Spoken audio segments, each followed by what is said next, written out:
Muy bien, ustedes respecto estamos a ya en vivo. En Casa de Gobierno habla el jefe de gabinete, Jorge Capitanich. En primer lugar, quiero decir que el decreto 2111 del año 2013 establece los días feriados para los días 24 y 26, 31 y 2 de enero, 31 de diciembre y 2 de enero.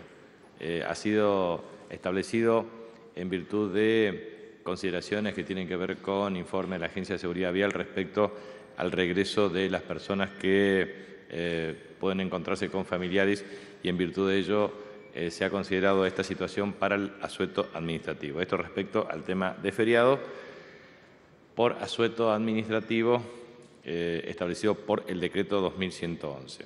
Respecto al tema de metas, ustedes saben que nosotros hemos establecido un modelo de metas de gestión. Hemos considerado 200 metas de gestión. Estas metas de gestión van a estar publicadas a partir del día 3 de enero del año 2014, pero quiero considerar por lo menos algunas que son importantes. Tenemos unas metas por parte de ANSES para la distribución de 4.915.372 netbooks, que es una estrategia muy importante que ha impulsado la Presidenta de la Nación, la doctora Cristina Fernández de Kirchner, con el objeto de extender el uso intensivo de la tecnología en el sistema educativo nacional. También la extensión de 1,6 millones de pensiones no contributivas. Esto es muy importante porque antes las pensiones no contributivas se otorgaban contra la defunción del beneficiario anterior. Hoy se considera un derecho social y eso implica una cobertura de carácter previsional. La República Argentina es uno de los países con mayor cobertura previsional de carácter universal a nivel mundial. Tercero, la reducción de mortalidad infantil. Argentina viene experimentando en los últimos 10 años una reducción abrupta en la tasa de mortalidad infantil, de 11,1 por mil. En promedio actualmente la meta es llegar a 9,8 por mil, es decir, un dígito de mortalidad infantil. En tercer lugar, entre otras consideraciones desde el punto de vista del Ministerio de Ciencia y Tecnología, lo que es trascendente es que la República Argentina supera o superará 0,65% de inversión en ciencia y tecnología respecto al Producto Interno Bruto, que es una de las cifras más significativas en términos de una serie estadística larga de tiempo e implica, entre otras cosas, una meta de 81.600 metros cuadrados de institutos científicos en el país.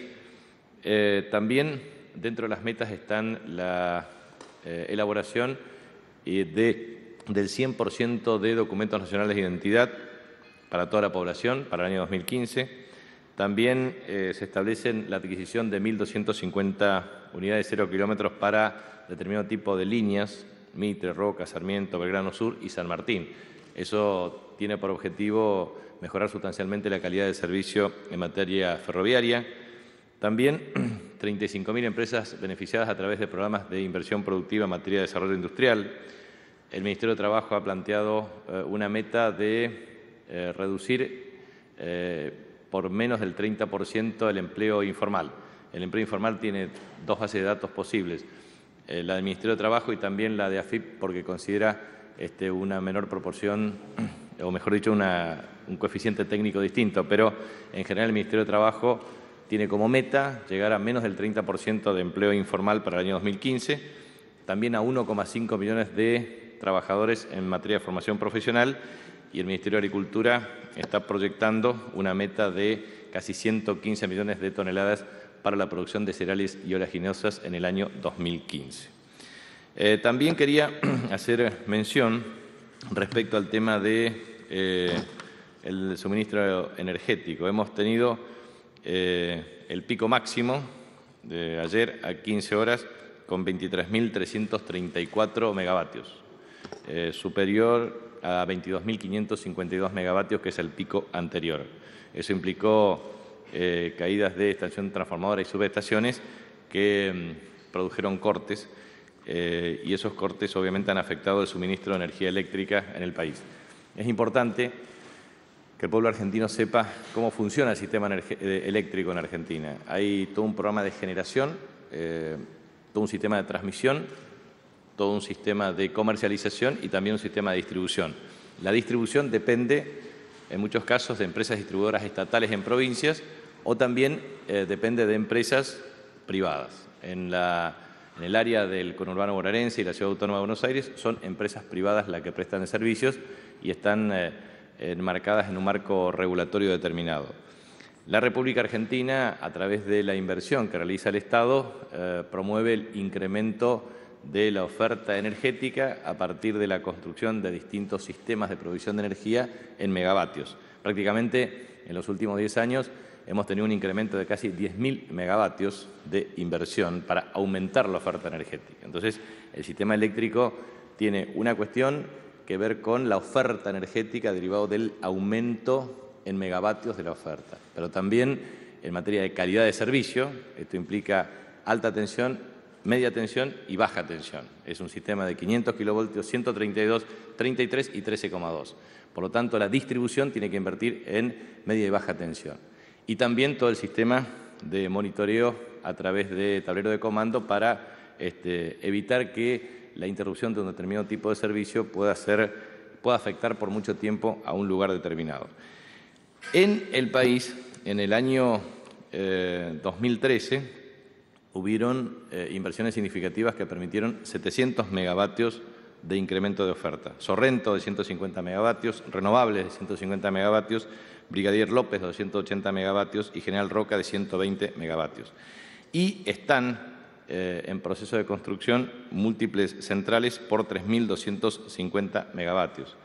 Obviamente, el incremento de la oferta energética en megavatios tiene que estar acompañado también en un mecanismo de inversión en media y baja tensión a los efectos de garantizar el suministro del fluido eléctrico en condiciones satisfactorias para cada uno de los usuarios. Y esa es una responsabilidad estricta de quienes efectivamente prestan el servicio.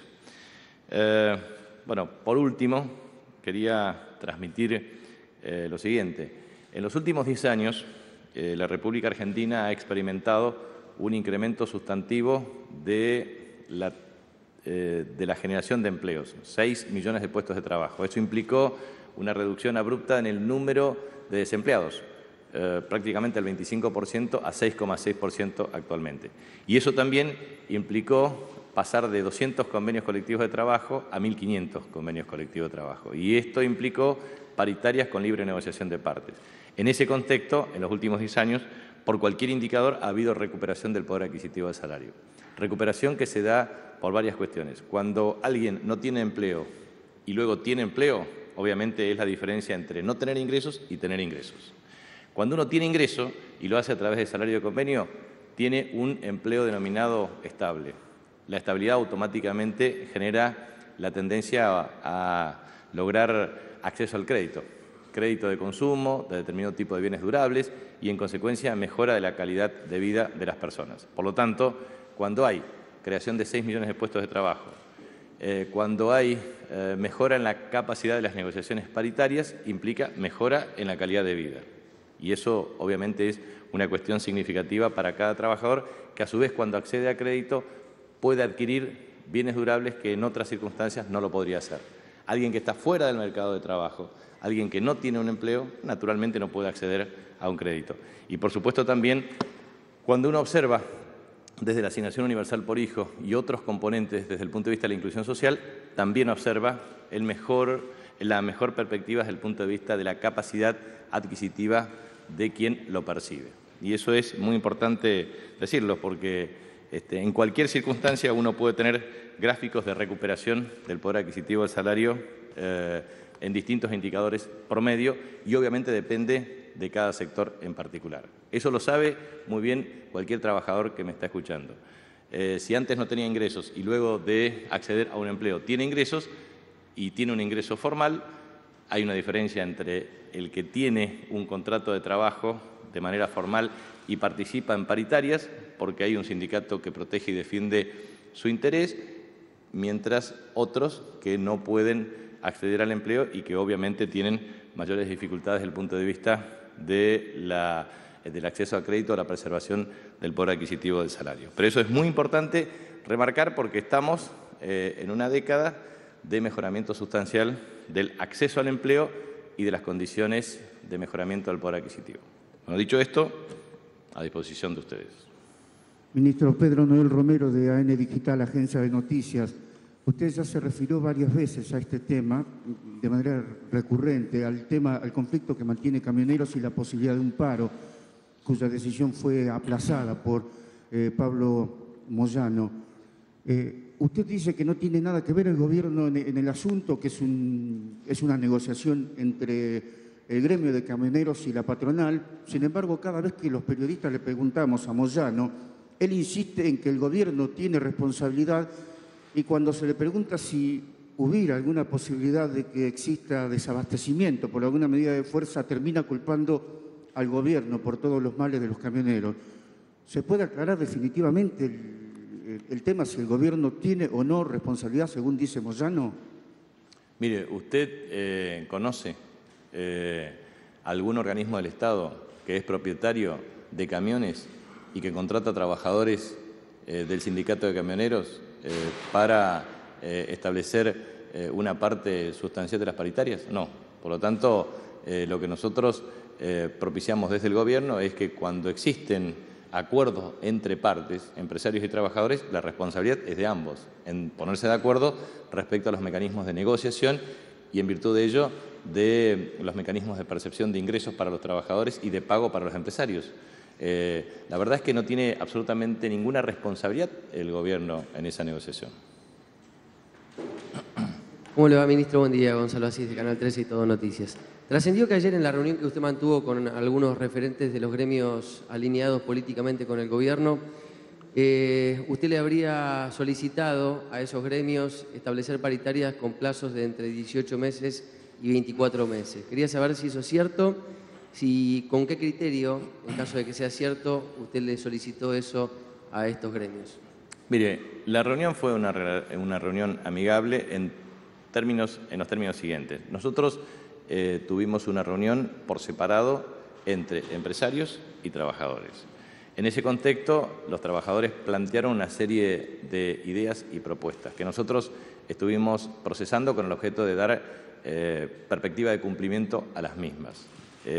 Repasamos la cuestión, hicimos una evaluación respecto a la posibilidad o no de una convocatoria en el transcurso de esta semana entre empresarios y trabajadores y analizamos una cuestión asociada a la marcha y el desenvolvimiento de las variables macroeconómicas, etcétera.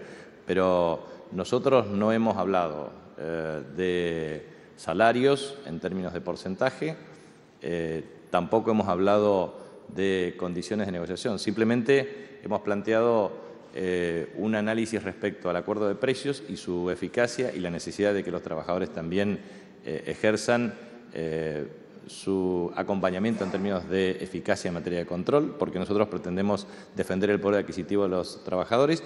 Y por el otro lado, lo que sí planteamos es cómo tenían en evaluación los procesos de negociación en paritarias, porque plazos, si los plazos son de 12 meses, 18 meses, y ahí hay distintos plazos. Hay gremios que han tenido paritarias por 18 meses, otro por 12 meses, y con distintos grados de vencimiento. Pero de ningún modo pusimos porcentaje, sí un horizonte de previsibilidad para las negociaciones, pero simplemente quedó en una conversación de carácter preliminar. Hay algunos gremios que lo tienen. Por eso hicimos una compulsa respecto a cuáles son los gremios que tienen plazos superiores a 12 meses y cuáles no. Eso sí, se hizo una evaluación y en qué condiciones se habían pactado ese tipo de acuerdos. Pero no se fijó ni un porcentaje determinado ni un plazo determinado. Simplemente una exploración y un sistema de información respecto a este tema. Lo que sí hablamos con mucho detalle es en aspectos que tienen que ver con las demandas que han manifestado los trabajadores en la mesa de concertación. Ministro, buen día. Gabriela Carchac, C5N.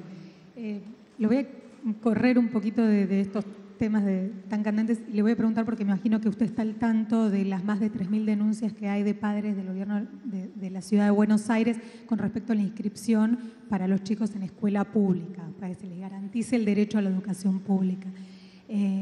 Esto no está sucediendo, se quejan mucho de la transparencia de la inscripción y quería saber si en algún estamento del Gobierno Nacional, le hace Ministerio, Jefatura de Gabinete, se va a combinar de alguna manera al Gobierno de la ciudad para que modifique y para que trate estas denuncias y se les garantice el derecho básico y irrenunciable que es la educación pública a estos 3.000 chicos que hoy por hoy sus papás no saben si van a tener lugar para estudiar el año que viene?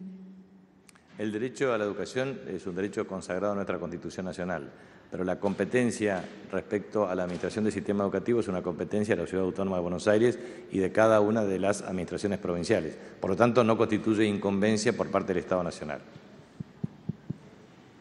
Ministro Daniel Castaño, del Canal 7.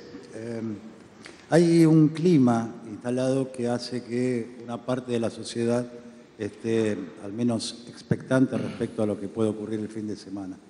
Mi pregunta es, de acuerdo a la tarea que descuento estarán haciendo los organismos de inteligencia pertinentes, ¿cuánto hay de clima, cuánto hay de realidad y cuál es el origen y el objetivo de ese clima?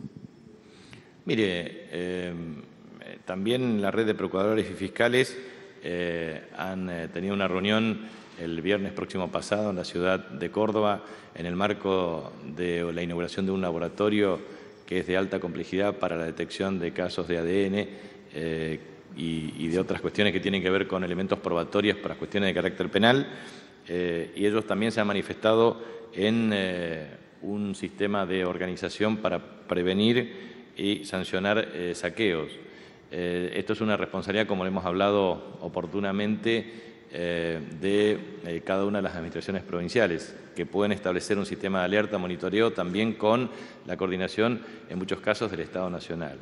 Pero, en definitiva, lo que ocurre es que existe presión psicológica, acción por redes sociales, lo que usted conoce y lo que usted sabe, y lo que pueda existir de información de distintos grado y naturaleza.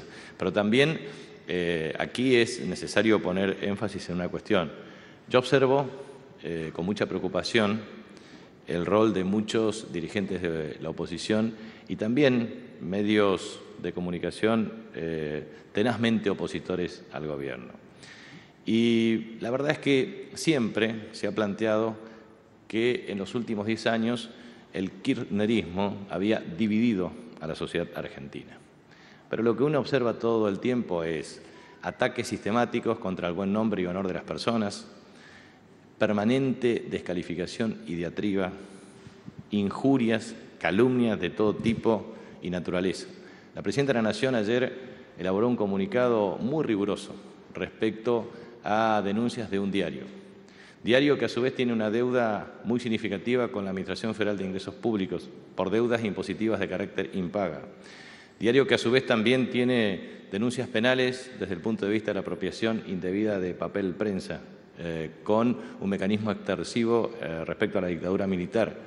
En el marco de también algún vocero político que fue fiscal de la dictadura militar más genocida que ha tenido la República Argentina.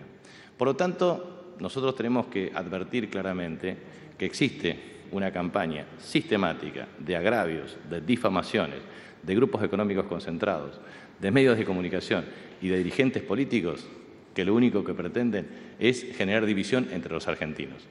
Al gobierno lo único que le interesa es trabajar por el bien del pueblo argentino.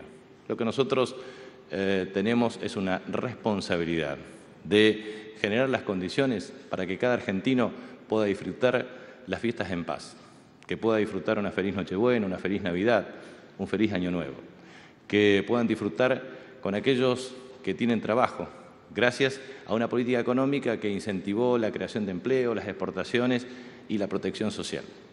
Pero también nos preocupa a aquellos que aún no tienen trabajo o que aún no han mejorado sustancialmente sus condiciones de vida, a los que les falta agua potable, a los que les falta cloacas, a los que les falta pavimento urbano, a los que les falta vivienda, a los que les falta mejor educación, a los que les falta mejor calidad de servicios hospitalarios.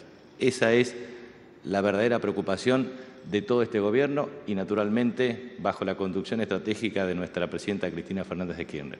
La presidenta lo único que nos inculca a nosotros es trabajar todos los días para beneficio del pueblo argentino. Y la verdad es que uno tiene que escuchar todos los días operaciones sistemáticas de agravio, de injurias. Todos tratan de promover zozobra, miedo, temor.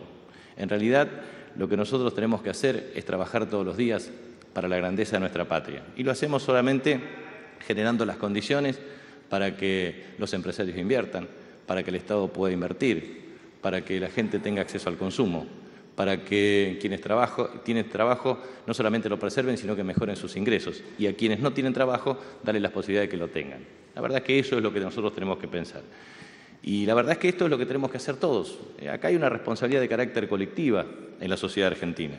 Es una sociedad que tiene que, todos tenemos que entender que la única forma de seguir progresando es trabajar todos los días, en paz y en armonía. Y eso es lo que va a hacer el Gobierno y vamos a hacer el máximo esfuerzo para proteger la vida, el patrimonio y la libertad de cada argentino.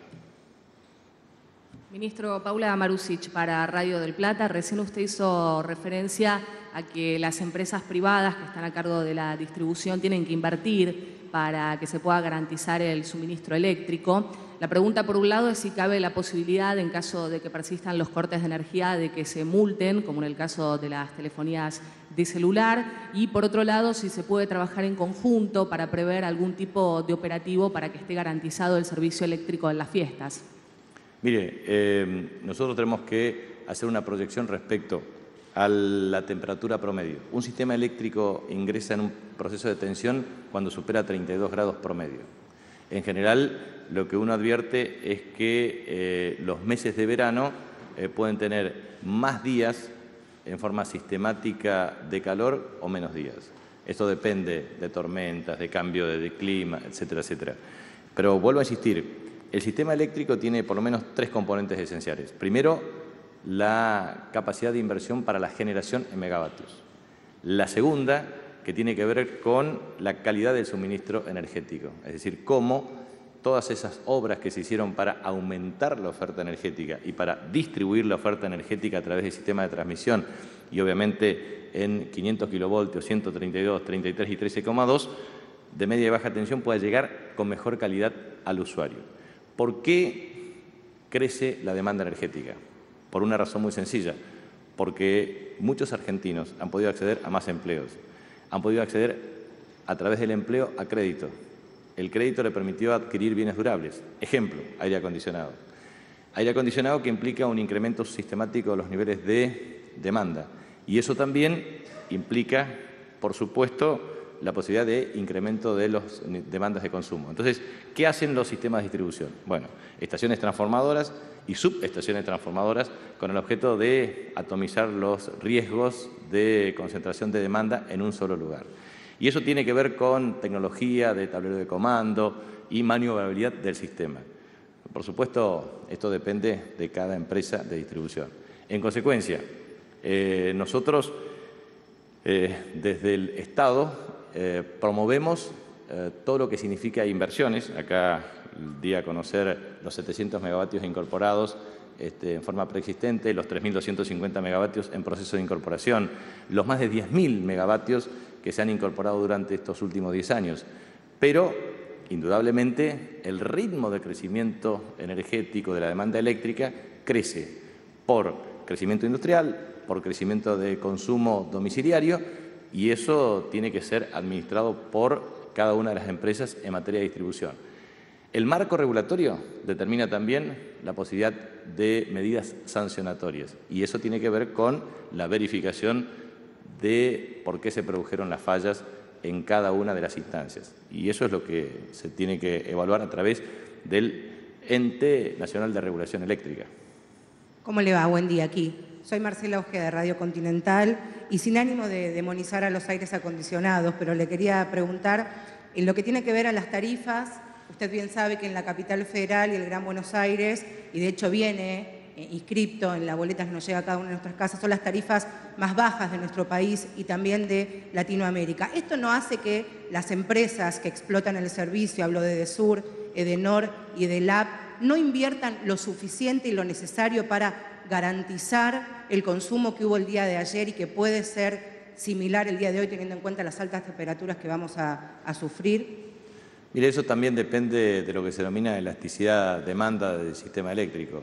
Cuando el crecimiento de la demanda es superior al crecimiento del Producto Interno Bruto, al crecimiento de la economía, muchas veces es imposible atender en forma satisfactoria la creciente demanda por más inversiones que se realicen.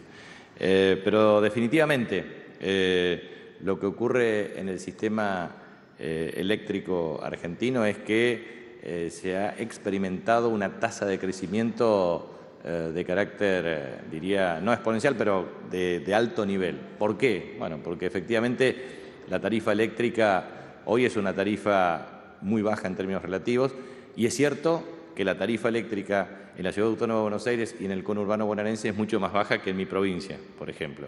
Y también es cierto que el mejoramiento en la condición y en la calidad de vida es una cuestión esencial para la vida moderna. Yo recuerdo desde muy chico, en mi provincia del Chaco, cuando vivía en Colonia José Mármol, la Montenegrina, nosotros no teníamos ventilador, aire acondicionado, absolutamente nada, porque no estaban dadas las condiciones ni de electrificación rural, ni tampoco del sistema eléctrico. En consecuencia, hoy, gracias a Dios y a esta política económica, muchos argentinos han podido acceder a electricidad en condiciones satisfactorias, y eso mejora sustancialmente la calidad de vida. Y eso, obviamente, implica que cada familia quiera mejorar su condición de ingreso. Por supuesto que en muchos casos, si el racionamiento sería extremo, muchas de esas familias que hoy han mejorado su nivel y calidad de vida no tendrían acceso al fluido eléctrico. Entonces, lo que nosotros tenemos que hacer es un mejoramiento sustancial también del uso racional de la energía. El uso racional de la energía tiene que ver con todos los sistemas de cambios de foco que se ha hecho en materia de alumbrado público, pero también en el uso racional que significa un aire acondicionado a 24 grados de temperatura, o también la comunicación por parte de las empresas para que el uso racional de la energía implique que la misma pueda satisfacer la demanda a todos. Obviamente eso es lo que correspondería, pero por supuesto es una responsabilidad de las empresas privadas, y las empresas privadas tienen que cumplir las pautas emanadas del marco regulatorio, y obviamente el ente regulador es el que tiene que suministrar los mecanismos de penalización correspondientes. Buenos días, ministro. Acá Romía Astorquizaga para Telam. La pregunta, continuando con el tema de la energía, es que ayer el ministro Divido manifestó esto de las próximas inversiones al 2014 y esto de racionalizar la energía para que no ocurran los cortes. En el caso que los cortes continuaran, ¿ustedes tienen planificado aumentar las multas hacia las compañías eléctricas en estos fiestas y principios de enero? El marco regulatorio establece los sistemas de penalización en forma preexistente, pero también es significativo lo siguiente: el ministro Divido junto al ministro Axel Kicillof han hecho una gira internacional por Rusia y por China, en el caso de Kicillof solamente por China, para establecer el financiamiento de 15 proyectos con el objetivo de lograr una inversión de cercana a los 20.000 millones de dólares a los efectos de lograr un mejoramiento en la capacidad de producción de energía en casi 5.000 megavatios. Es decir, Argentina todo el tiempo ha promovido estrategias para garantizar inversiones en materia de energía, diversificando su matriz energética. ¿Cuál es el sentido del tema energético en Argentina? ¿Cuáles son las fuentes de energía? Gas, petróleo. Uno puede utilizar el gas convencional o no convencional, pero el gas convencional para hacer ciclos combinados y en función de eso garantizar la provisión de energía. Puede tomar energía hidroeléctrica, puede tomar energía atómica, puede tomar energía a través de fuel oil. Es decir, uno puede combinar distintas fuentes de energía y lograr procesar para incorporarla al sistema interconectado nacional. Ahora bien, como la estructura del costo energético en Argentina es de costo medio, es decir, toma el costo total y lo distribuye por las unidades que se producen, finalmente lo que hacemos es propender a tener una energía más barata. ¿Para qué?